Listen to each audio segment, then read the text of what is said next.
Shri Mohan Varghese, അപ്രതീക്ഷിതമായിരുന്നു. Trump പറയുമ്പോൾ മാത്രമാണ് എല്ലാവർക്കും അതിനെപ്പറ്റി എന്തെങ്കിലും ഒരു സൂചന കിട്ടിയത്. പിന്നെ പെട്ടെന്ന് അത് ഇന്ത്യയും പാകിസ്ഥാനും അത് സ്ഥിരീകരിക്കുന്നു. ഇന്നലെ സ്വാഭാവികമെന്നോണം അത് പാകിസ്ഥാൻ്റെ കാര്യത്തിൽ സ്വാഭാവികമാണ്, അവർ വെടിനിർത്തൽ കരാർ ലംഘിക്കുന്നു. അപ്പോൾ ഇന്നിപ്പോൾ രണ്ടാം ദിവസം അത് സമാധാനമാണെന്ന് തോന്നുന്നു. അപ്പോൾ ഇത് എന്താണ് സംഭവിച്ചത് എന്നാണ് താങ്കളുടെ ഒരു നിരീക്ഷണം ശ്രീ മോഹൻ വർഗീസ്? ഇവിടെ ചില ആശയക്കുഴപ്പങ്ങൾ ഇന്നലെ സംഭവിച്ചു. ഇന്നലെ വൈകിട്ട് ഒരു 5 മണിക്കും 10 മണിക്കും ഇടയിൽ നടന്നത് പൂർണ്ണ ആശയക്കുഴപ്പങ്ങളാണ്. ആ ഒരു ആശയക്കുഴപ്പമാണോ അതോ സ്വാഭാവികമായി ഉണ്ടായതാണോ എന്നതിൽ മാത്രമാണ് സംശയം. എന്റെ ഒരു ചിന്ത എന്ന് പറയുന്നത് ഇതൊരു പാകിസ്ഥാൻ ഒരു ഡിസ്റ്റോർഷൻ ഗെയിമിൽ ഇടപെട്ടിരിക്കുന്ന ഒരു കാഴ്ചയാണ് കണ്ടത്. അമേരിക്കയുടെ സ്റ്റേറ്റ് സെക്രട്ടറി മാർക്കോ റൂബിയോ നേരിട്ട് വിളിക്കുകയാണ് പാകിസ്ഥാൻ സൈനിക ജനറൽ അസിം മുനീറിനെ. അങ്ങനെയല്ല സാധാരണഗതിയിലെ പ്രോട്ടോകോൾ, അങ്ങനെയല്ല വരേണ്ടത്. കാരണം ഒന്നുകിൽ രാഷ്ട്രീയ നേതൃത്വത്തെ തന്നെയാണ് വിളിക്കേണ്ടത്, സൈനിക നേതൃത്വത്തെ അല്ല. അപ്പൊ അസിം മുനീർ അതിനനുകൂലമായി പ്രതികരിച്ചു. പാകിസ്ഥാന്റെ പൊളിറ്റിക്കൽ ലീഡർഷിപ്പും വെടിനിർത്തലിന് അനുകൂലമായി പ്രതികരിച്ചു. അങ്ങനെ ഏകപക്ഷീയം 5 മണിക്ക് വെടിനിർത്തൽ നിലവിൽ വന്നു എന്നായിരുന്നു പൊതുവെയുള്ള ധാരണ. പക്ഷേ യഥാർത്ഥത്തിൽ ആദ്യം ഇത് പറയേണ്ടതും ഇന്ത്യയാണ്. കാരണം ഉഭയകക്ഷി അടിസ്ഥാനത്തിൽ മാത്രമാണ് തർക്കപരിഹാരം നടത്തേണ്ടത്. അത് ഇന്ത്യയുടെ നയവുമാണ്. പക്ഷെ ഇതിനകത്ത് ഈ ടൈം ലൈനിനകത്ത് വലിയ വൈരുദ്ധ്യങ്ങൾ കാണുന്നു. കൃത്യം 5:30, ഇന്നലെ വൈകുന്നേരം 5:30 ഇന്ത്യൻ സമയം 5:30 മണിക്ക് ഡൊണാൾഡ് ട്രംപിന്റെ ട്വീറ്റ് വരുന്നു. അത് അങ്ങനെയാണ് ആ പുറം ലോകം, ഇന്ത്യ ഉൾപ്പെടെയുള്ള ലോകം അറിയുന്നത് ആ ഡൊണാൾഡ് ട്രംപിന്റെ ട്വീറ്റിലൂടെയാണ്. അതിന് പുറകെ ഉടനെ തന്നെ മാർക്കോ റൂബിയോയുടെ പ്രസ്താവന വരുന്നു. അതിനുശേഷം 6 മണിക്കാണ് ഇന്ത്യ കൺഫേം ചെയ്യുന്നത് 5 മണി മുതൽ വിത്ത് എഫക്ട് ഫ്രം 5 PM വെടിനിർത്തൽ രംഗത്ത് വന്നു എന്നത്. പക്ഷെ ഏതാനും മണിക്കൂറുകൾക്കുള്ളിൽ 2-3 മണിക്കൂറുകൾക്കുള്ളിൽ ഇന്നലെ വൈകിട്ട് 8 മണി 8:30 സമയത്ത് വീണ്ടും പാകിസ്ഥാനിൽ നിന്നും കനത്ത ഷെല്ലാക്രമണവും ഡ്രോൺ ആക്രമണവും ഉണ്ടായി എന്ന് പറയുമ്പോൾ ഒരു റോളർ കോസ്റ്റർ റൈഡ് പോലെയാണ്.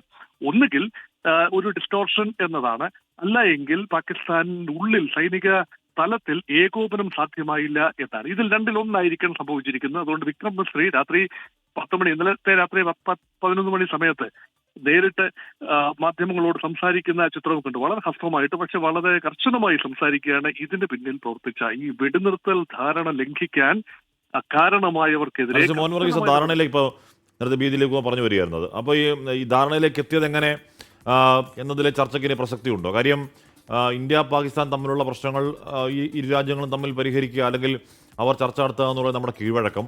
ട്രംപ് ഇന്നലെ ട്വീറ്റിൽ അമേരിക്കയുടെ പ്രസിഡന്റ് പറഞ്ഞത് ഞങ്ങൾ നടത്തിയ മധ്യസ്ഥതയുടെ ഭാഗമായിട്ടാണ് സംഭവിക്കുന്നത്, thank you India and Pakistan for your common sense എന്നൊക്കെ പറഞ്ഞ ട്രംപിയൻ ഭാഷയിൽ ഒരു ട്വീറ്റ് നമ്മൾ കണ്ടു. ട്രംപ് അവകാശപ്പെടുന്നത് ട്രംപ് അമേരിക്ക ഇടപെട്ട് നിർത്തിയെന്നാണ്. അപ്പോൾ നമ്മൾ ഇതുവരെ അങ്ങനെ ഇടപെടൽ ഉണ്ടായിട്ടില്ലെന്ന് പറഞ്ഞിട്ടില്ല, അമേരിക്കയുടെ മധ്യസ്ഥം വേണ്ട എന്ന് നമ്മൾ പറഞ്ഞിട്ടില്ല. അപ്പോൾ അതിലൊരു തുടർ ആലോചന എങ്ങനെ വേണം? അതെ, മധ്യസ്ഥത എന്ന വാക്ക് വളരെ ഹാഷ്മി, മധ്യസ്ഥത എന്ന വാക്ക് വളരെ മിസ്ലീഡിംഗ് ഒരു കാര്യമാണ്. ഇന്ത്യയുടെ ഔപചാരികമായ വിദേശ നയം എന്ന് പറയുന്നത് ബൈലാറ്ററലിസമാണ്. 1972 സിംല കരാറിന് ശേഷം കൃത്യമായ രീതിയിൽ ഇന്ത്യ ലോകത്തോടായി പറയുന്ന കാര്യമാണ്. പാകിസ്ഥാനോട് മാത്രമല്ല, ഏതെങ്കിലും രാജ്യത്തോട് തർക്കമുണ്ടെങ്കിൽ അത് നേരിട്ട് പരിഹരിച്ചുകൊള്ളാം ഉഭയകക്ഷി അടിസ്ഥാനത്തിൽ. അതായത് ഒരു തേർഡ് പാർട്ടി മീഡിയേഷൻ അല്ലെങ്കിൽ കൺസീലിയേഷൻ, മധ്യസ്ഥത അതാവശ്യമില്ല എന്ന ഇന്ത്യയുടെ ഉറച്ച നയമാണ്. പക്ഷെ അതിലേക്ക് ഈ ഒരു നേരിട്ടുള്ള ചർച്ചയിലേക്ക് നയിക്കാവുന്ന സാഹചര്യങ്ങൾ ഒരുക്കുക എന്നതാണ് ഇവിടെ മധ്യസ്ഥത എന്നതോട് ഉദ്ദേശിക്കുന്നത്. അല്ലാതെ ഒരു മേശയുടെ 2 പുറവും ഇന്ത്യയും പാകിസ്ഥാനെയും പ്രതിനിധികളെ ഇരുത്തുക എന്നതല്ല മധ്യസ്ഥത കൊണ്ട് ഉദ്ദേശിക്കുന്നത്. അതിന്റെ ഭാഗമായിട്ടാണ് ഇന്ത്യയുടെ മനസ്സിൽ എന്താണ് എന്നറിയുന്നത് സൗദി അറേബ്യയുടെ വിദേശകാര്യമന്ത്രി പാകിസ്ഥാനിലേക്കും വിദേശകാര്യ ഉപമന്ത്രി ഇന്ത്യയിലേക്കും കടന്നു വരികയാണ്. അത് അമേരിക്കയുടെ പ്രത്യേക നിർദ്ദേശപ്രകാരമാണെന്നാണ് പൊതുവെ മനസ്സിലാക്കപ്പെടുന്നത്. അത് അല്ല എന്ന് ഇന്ത്യ പറയുന്നതുമില്ല. അതുകൊണ്ട് പല രാജ്യങ്ങൾ ഇതിനകത്ത് പങ്കാളിത്തം വഹിച്ചിട്ടുണ്ട്. കാരണം എല്ലാവരുടെയും സാമ്പത്തിക താല്പര്യങ്ങൾ ഇതിൽ ഇൻവോൾവ് ആണ്. Saudi Arabia is A common friend. ഇന്ത്യക്കും പാകിസ്ഥാനും ഒരുപോലെ സുഹൃത്ത് ബന്ധമുള്ള, പ്രത്യേകിച്ച് കാശ്മീരിന്റെ വിഷയത്തിൽ ഇന്ത്യ അനുകൂല നിലപാടെടുത്തിരിക്കുന്ന ഒരു അറബ് രാജ്യമാണ് സൗദി അറേബ്യ എന്ന് ഓർക്കണം. അതുകൊണ്ട് അമേരിക്കയ്ക്ക് നേരിട്ട് പാകിസ്ഥാനെ പിടക്കാനാവില്ല, സൗദി അറേബ്യക്കും പാകിസ്ഥാനെ കൈയൊഴിയാനാവില്ല. പക്ഷേ പാകിസ്ഥാന് കൂടി സ്വീകാര്യമാകുന്ന രാജ്യങ്ങൾ വേണം ഇതിനുള്ളിൽ സംസാരിക്കാൻ. അതിനുശേഷം DGMO director general of military operations 2 രാജ്യങ്ങളുടെയും അങ്ങോട്ടും ഇങ്ങോട്ടും സംസാരിച്ചു. ആദ്യം വിളിക്കുന്നത് പാകിസ്ഥാനാണ് ഇന്ത്യയെ വിളിക്കുന്നത് എന്ന് കൃത്യമായി പറയുന്നത് നമ്മൾ ശ്രദ്ധിച്ചു കാണും. കാരണം ഇന്ത്യയുടെ ഭാഗത്ത് അങ്ങോട്ട് ഒരു ഒലിവില കാണിച്ചതല്ല ഇത്. പിന്നെ ഇത് കടിച്ച പാമ്പിനെ കൊണ്ട് തന്നെ വിഷമിറക്കിക്കണം എന്നതുകൊണ്ട് പാകിസ്ഥാൻ ഇങ്ങോട്ട് അതായിരുന്നിരിക്കണം ഇൻഫോർമൽ ധാരണ എന്ന് പറയുന്നത്. മധ്യസ്ഥൻ, ഈ ഷോക്കോൾ മധ്യസ്ഥൻ വിത്തിൻ കൊട്ടേഷൻ സാധ്യത എന്ന് പറയുന്നത് പാകിസ്ഥാന്റെ DGMO ഇന്ത്യയുടെ DGMOയെ വിളിക്കുന്നു. അങ്ങനെ ഒരു സന്ധി ആ തലത്തിൽ സന്ധി സംഭാഷണം ഉണ്ടാകുന്നു. ഉന്നത രാഷ്ട്രീയ നേതൃത്വം അനുകൂലമായി പ്രതികരിക്കുന്നു. അങ്ങനെ ഒരു ബ്രോക്കേർഡ് പീസ് തന്നെയാണിത്. പക്ഷെ നേരിട്ടുള്ള പീസ് അല്ല, നേരിട്ടുള്ള ബ്രോക്കറിംഗ് അല്ല, ബ്രോക്കേർഡ് പീസ് എന്ന് വേണമെങ്കിൽ പറയാം. പക്ഷെ ആ പീസ് വളരെ ഫ്രജൈൽ ആയിരുന്നു എന്നും അതിന്റെ നിറ്റിഗ്രിറ്റീസ് വർക്കൗട്ട് ചെയ്യുന്നതിൽ പാകിസ്ഥാൻ പരാജയപ്പെട്ടു. അതുകൊണ്ടാണ് ഇന്നലെ ഉണ്ടായ കൺഫ്യൂഷൻ മുഴുവൻ. പക്ഷെ ഇന്ന് കാര്യമായ നാശനഷ്ടങ്ങൾ ഉണ്ടായില്ല. ജയ്സാൽമറിൽ ചില സ്ഫോടനങ്ങൾ ഉണ്ടായി എന്ന വിവരങ്ങൾ വരുന്നു. അതിന് പിന്നിൽ പാകിസ്ഥാന്റെ കരങ്ങളാണോ എന്നതിനെ കുറിച്ച് കൃത്യമായ സൂചനകളില്ല. ആ രീതിയിലുള്ള ഒരു കോംപ്ലക്സ് പ്രൊസീജിയറിലൂടെയാണ് കഴിഞ്ഞ ഏതാനും മണിക്കൂറുകൾ ഇന്ത്യയും പാകിസ്ഥാനും കടന്നുപോയത് എന്നുള്ള നിരീക്ഷണമാണ് എനിക്കുള്ളത്. Okay, thank you sir. അപ്പോൾ എന്തായാലും ആ സമാധാനം അങ്ങനെ പുലരട്ടെ.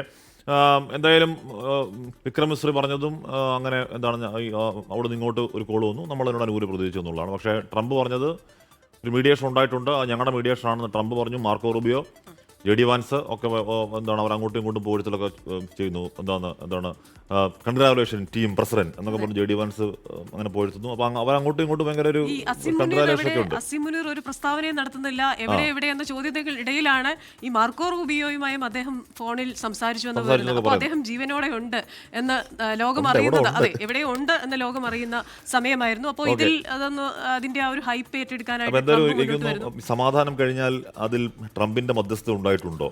നമ്മുടെ അങ്ങനെയാണെങ്കിൽ ഇന്ത്യ പാക് പ്രശ്നത്തിൽ മൂന്നാമതൊരാൾ ഇടപെടുക എന്ന് പറഞ്ഞാൽ നമ്മുടെ കാലങ്ങളായുള്ള കീഴ്വഴക്ക ലംഘനമല്ലേ അത്? തുടങ്ങിയ കാര്യങ്ങൾ കൂടി എനിക്ക് തോന്നുന്നു അതൊരു രാഷ്ട്രീയ സ്വഭാവമുള്ള ചർച്ചയാവണം അത്, അല്ലേ? ആ ചർച്ചയിലേക്ക് വീഴാൻ ചാൻസ് ഉണ്ട്. അതെ, മാത്രമല്ല നിരവധി കാര്യങ്ങൾ ഇനി ഇതിൽ എങ്ങനെ നടപ്പാക്കണം. ഈ പറയുന്ന സിന്ധു നദീതട കരാർ ഉൾപ്പെടെ നമ്മൾ ചെയ്തിരിക്കുന്ന പല കാര്യങ്ങളും ഈ പറയുന്ന ധാരണയ്ക്കപ്പുറമായിട്ട് ഇനിയും ചർച്ച ചെയ്യുകയും തീരുമാനങ്ങൾ എടുക്കുകയും ചെയ്യേണ്ട ഒരുപാട് വിഷയങ്ങളുമുണ്ട്.